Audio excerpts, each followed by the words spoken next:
സംസ്ഥാനത്തെ തീക്ഷ്ണമായി ബാധിച്ച സാമ്പത്തിക പ്രതിസന്ധിയെ കേരളം അതിജീവിച്ചതായി ധനമന്ത്രി കെ.എൻ. ബാലഗോപാൽ. വരും വർഷങ്ങളിൽ ഇനിയും ഇത് മെച്ചപ്പെടും. ധനസ്ഥിതി മെച്ചപ്പെട്ടു എന്ന് പറയുന്നത് തികഞ്ഞ യാഥാർത്ഥ്യബോധത്തോടെയാണ് എന്നും ധനമന്ത്രി വ്യക്തമാക്കി. കേരള ജനതയ്ക്ക് ആശ്വാസം തോന്നുന്ന സന്തോഷ വാർത്ത പങ്കുവെക്കുന്നുവെന്ന് പറഞ്ഞുകൊണ്ടായിരുന്നു ധനമന്ത്രി ബജറ്റ് അവതരണം ആരംഭിച്ചത്. സമീപ വർഷങ്ങളിൽ സംസ്ഥാന സർക്കാരിനെ ബാധിച്ച രൂക്ഷമായ ധനഞ്ഞെരുക്കത്തിന്റെ തീക്ഷ്ണമായ ഘട്ടത്തെ കേരളം അതിജീവിച്ചിരിക്കുന്നു എന്നതാണ് ആ സന്തോഷ വാർത്ത. ധനഞ്ഞെരുക്കം രൂക്ഷമായ ഘട്ടത്തിലും വികസനക്ഷേമ പ്രവർത്തനങ്ങൾക്ക് കാര്യമായ മുടക്കം വരാതെ മുന്നോട്ട് കൊണ്ടുപോകാൻ കേരളത്തിന് കഴിഞ്ഞിരുന്നു. ഇപ്പോൾ ധനഞ്ഞെരുക്കത്തിന്റെ തീക്ഷ്ണത ഗണ്യമായി കുറഞ്ഞു തുടങ്ങിയെന്ന് മാത്രമല്ല, വരും വർഷങ്ങളിൽ ഏറെ മെച്ചപ്പെട്ട ധനസ്ഥിതിയിലേക്ക് കാര്യങ്ങൾ പുരോഗമിക്കും എന്ന കാര്യവും വ്യക്തമായിരിക്കുകയാണ്. സംസ്ഥാനം ധനഞ്ഞെരുക്കം നേരിട്ടപ്പോൾ അത് മറച്ചുപിടിക്കാനല്ല, ജനങ്ങളോട് തുറന്നു പറഞ്ഞ് പരിഹാരം തേടാനാണ് ഈ സർക്കാർ തയ്യാറായത്. ഇപ്പോൾ ധനസ്ഥിതി ഏറെ മെച്ചപ്പെട്ടു എന്ന് പറയുന്നതും തികഞ്ഞ യാഥാർത്ഥ്യബോധത്തോടെയാണ്. സംസ്ഥാന സർക്കാർ ജീവനക്കാർക്ക് ബജറ്റിൽ നിരവധി പ്രഖ്യാപനങ്ങൾ ആണ് ഉള്ളത്. പ്രത്യേകിച്ച് സർവീസ് പെൻഷൻ പരിഷ്കരണ കുടിശ്ശികയുടെ അവസാന ഗഡുവായ 600 കോടി രൂപ ഈ മാസം തന്നെ വിതരണം ചെയ്യും. ശമ്പള പരിഷ്കരണ കുടിശ്ശികയുടെ 2 ഗഡു ഈ സാമ്പത്തിക വർഷം അനുവദിക്കും. അത് PF-ൽ ലയിപ്പിക്കും. DA കുടിശ്ശികയുടെ 2 ഗഡുക്കളുടെ ലോക്കിംഗ് പീരീഡ് നടപ്പ് സാമ്പത്തിക വർഷം ഒഴിവാക്കും. സർക്കാർ ജീവനക്കാരുടെയും പെൻഷൻകാരുടെയും അവകാശങ്ങൾ സംരക്ഷിക്കാൻ സർക്കാർ ബാധ്യസ്ഥമാണ് എന്നും ധനമന്ത്രി പറഞ്ഞു. സർവീസ് പെൻഷൻ പരിഷ്കരണ കുടിശ്ശികയുടെ അവസാന ഗഡുവായ 600 കോടി രൂപ ഫെബ്രുവരിയിൽ തന്നെ വിതരണം ചെയ്യും. ശമ്പള പരിഷ്കരണ കുടിശ്ശികയുടെ 2 ഗഡു ഈ സാമ്പത്തിക വർഷം തന്നെ അനുവദിക്കും. അത് PF-ൽ ലയിപ്പിക്കുന്നതാണ്.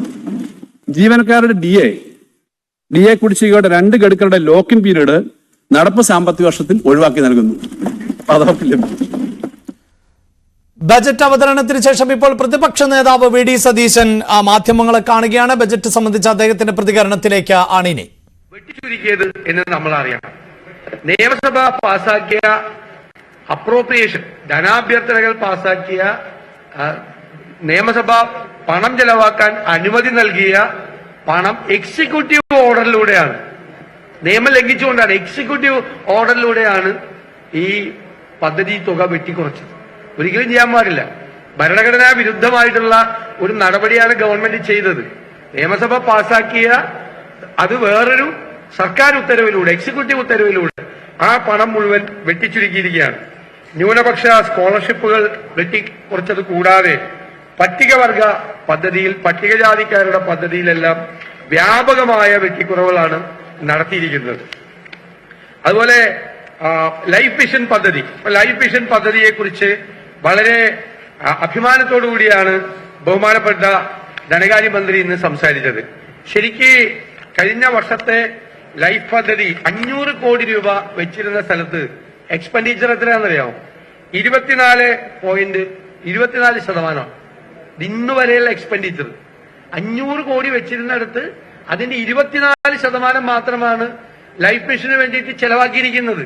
അപ്പൊ എന്താണ് ബജറ്റിന്റെ വിശ്വാസ്യത? നിരവധി കാര്യങ്ങൾ വെട്ടിച്ചുരുക്കിയിരിക്കുകയാണ്. തദ്ദേശ സ്വയംഭരണങ്ങൾക്ക്, സ്ഥാപനങ്ങൾക്ക് കൊടുക്കുന്ന ഫണ്ട് വെട്ടിച്ചുരുക്കിയിരിക്കുന്നു. വിവിധ വികസന പദ്ധതികൾ, ക്ഷേമ പദ്ധതികൾ, കുട്ടികളുടെ സ്കോളർഷിപ്പ് ഉൾപ്പെടെയുള്ള കാര്യങ്ങൾ വ്യാപകമായി വെട്ടിച്ചുരുക്കിയിട്ട് ഇപ്പോ ഞാനൊരു ഉദാഹരണം പറയാം. 700 കോടി രൂപ സപ്ലൈകോയ്ക്ക് വെച്ചിരിക്കുന്നു. സപ്ലൈകോയ്ക്ക് സർക്കാർ തന്നെ ഇപ്പൊ അത്രയും പൈസ കൊടുക്കാറുണ്ട്, കടമായിട്ട് കൊടുക്കാറുണ്ട്. അതായത് വിതരണക്കാർക്ക് കൊടുക്കാനും നെല്ല് സംഭരണത്തിന്റെ പണവുമായിട്ട് 700 കോടിയോളം രൂപ കൊടുക്കാനുണ്ട്. ഇപ്പൊ ഈ വർഷത്തെ അലോക്കേഷൻ വെച്ചിരിക്കുന്നത് 700 കോടിയാ. ആ കടം തീർത്ത പിന്നെ സപ്ലൈകോയ്ക്ക് വർക്ക് ചെയ്യാനുള്ള പ്രവർത്തന മൂലധനം ഇല്ല. സപ്ലൈകോ പൂട്ടുന്ന സ്ഥിതിയിൽ വരും. എല്ലാ സ്ഥാപനങ്ങളും, എല്ലാ വകുപ്പുകളും ഇങ്ങനെയാണ്. കാരുണ്യ പദ്ധതി ഏകദേശം 1800 കോടിയോളം രൂപയാണ് സർക്കാർ ആശുപത്രികളിലേക്കും വിവിധ സ്വകാര്യ ആശുപത്രികൾക്കും കൊടുക്കാനുള്ള തുക. അപ്പൊ ആ കടം ഈ സർക്കാരിന്റെ ബാധ്യത പോലും സർക്കാരിന്റെ ബാധ്യത തീർക്കാനുള്ള പണം പോലും ഈ പ്രാവശ്യം വെച്ചിട്ടില്ല. അപ്പൊ കഴിഞ്ഞ പ്രാവശ്യം പ്ലാനിൽ അലോക്കേറ്റ് ചെയ്ത പൈസ ഗൗരവമായി വെട്ടിക്കുറച്ചു. കോടിക്കണക്കിന് രൂപ വെട്ടിക്കുറച്ചു. ഏകദേശം ഒരു 50% വരും. വലിയ വെട്ടിക്കുറവുണ്ടായി.